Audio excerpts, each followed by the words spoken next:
आज मुगाच्या डाळीपासून अगदी हलका फुलका आणि तितकाच चवदार असा नाश्ता बनवला। तर यासाठी मी 1 वाटी मुगाची डाळ 2 ते 3 वेळा स्वच्छ धुवून घेतली। धुतल्यानंतर यातलं पाणी काढून टाकलं। यानंतर यामध्ये मी गरम पाणी घातलं आणि गरम पाण्यामध्ये मी ही अर्धा तासासाठी भिजत ठेवली। तुम्हाला जर सकाळी नाश्ता बनवायचा असेल तर तुम्ही रात्री डाळ भिजत घालून ठेवली आणि सकाळी नाश्ता बनवला तरी चालेल। डाळ मी आता अर्धा तास बाजूला ठेवून देते।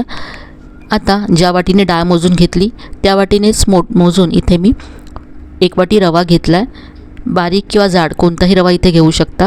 यामध्ये अर्धी वाटी दही घालायचं आहे आणि दह्याच्याच वाटीमध्ये इथे मी अर्धी वाटी पाणी यामध्ये घातलं। मिक्स करूया। अजूनही हे मला घट्ट वाटतं तर यामध्ये मी आणखी अर्धी वाटी पाणी घातलं आहे। आता रवासुद्धा आपण बाजूला ठेवून देऊया। अर्धा तास झाला आहे आणि इथे पहा रवा आणि डाळ दोन्हीही छान भिजलं गेलं आहे। आता हे दोन्हीही एकत्र वाटून घ्यायचं आहे। मिक्सरच्या भांड्यामध्ये काढून घेऊया। तर डाळीतलं पाणी निथळून मिक्सरच्या भांड्यामध्ये काढून घ्यायचे आहे।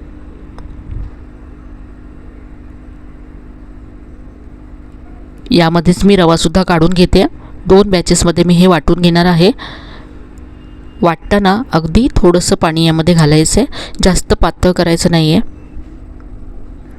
तर हे रवा आणि डाळ सगळं मी वाटून घेतलं आहे। पाहू शकता असं आहे हे।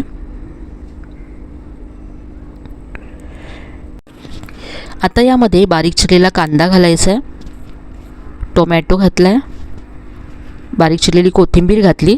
इथे मी फक्त कांदा टोमॅटो घातला आहे। याबरोबरच तुम्ही शिमला मिरची घालू शकता, गाजर किसून घालू शकता। यानंतर यामध्ये मी चवीप्रमाणे मीठ घातलं। सगळं मिक्स करायचं आहे।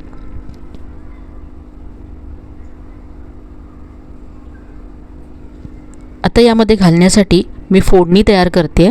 तर यासाठी इथे मी तडका पॅनमध्ये 1 मोठा चमचा तेल गरम करत ठेवलं होतं। यामध्ये अर्धा चमचा मोहरी घातली आहे, अर्धा चमचा जिरं घातलं आहे। यानंतर अगदी बारीक चिरलेला कढीपत्ता यामध्ये घातला आहे, बारीक चिरलेली हिरवी मिरची घातली आणि पाव चमचा यामध्ये मी हिंग घातला आहे। फोडणी तयार झाली। गॅस बंद करायचा आहे आणि ही फोडणी आता या तयार केलेल्या मिश्रणामध्ये घालायची। ही फोडणी ऑप्शनल आहे, पण या फोडणीमुळे खूप छान अशी चव येते रेसिपीला। फोडणी या मिश्रणामध्ये मिक्स करून घेतली। या पिठापासून आज आपण अप्पे बनवणार आहोत। त्याआधी आपण अप्प्यांबरोबर खाण्यासाठी चटणी तयार करून घेऊया। तर इथे मी मिक्सरचं भांडं घेतलं आहे। यामध्ये 1 वाटी ओलं खोबरं घालायचं आहे, 1 मोठा चमचा चणे किंवा भाजलेली चण्याची डाळ घातली आहे,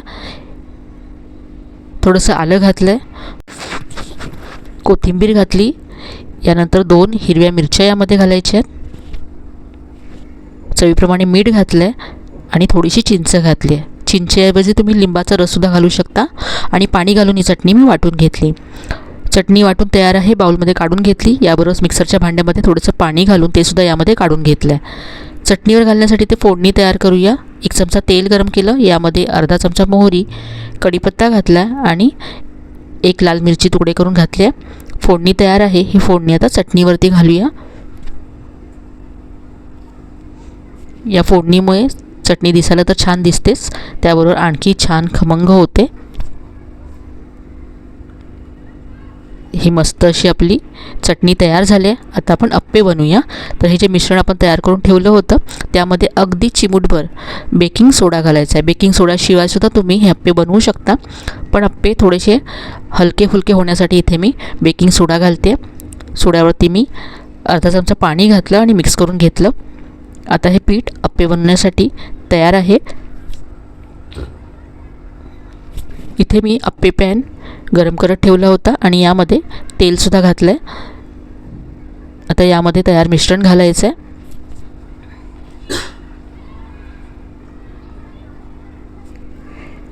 यावरती झाकण ठेवून 2 ते 3 मिनटं हे अप्पे एका बाजूने भाजून घ्यायचे आहेत। तर इथे साधारण 3 मिनटं झालेत। पाहू शकता अप्पे अगदी मस्त असे फुललेत। उलटून घ्यायचे आहेत।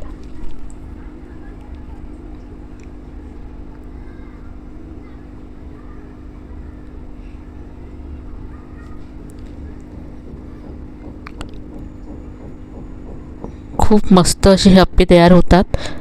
झाकण ठेवून पुन्हा दुसऱ्या बाजूने सुद्धा हे अप्पे मी 2 ते 3 मिनटं भाजून घेतलेत आणि पाहू शकता खूप मस्त असा गोल्डन ब्राऊन रंग आला आहे आणि अगदी गोल गलगरीत असे आपले अप्पे तयार झालेत. सगळे अप्पे इथे आपण काढून घेऊया. तयार केलेल्या चटणीबरोबर इथे मी अप्पे सर्व केलेत.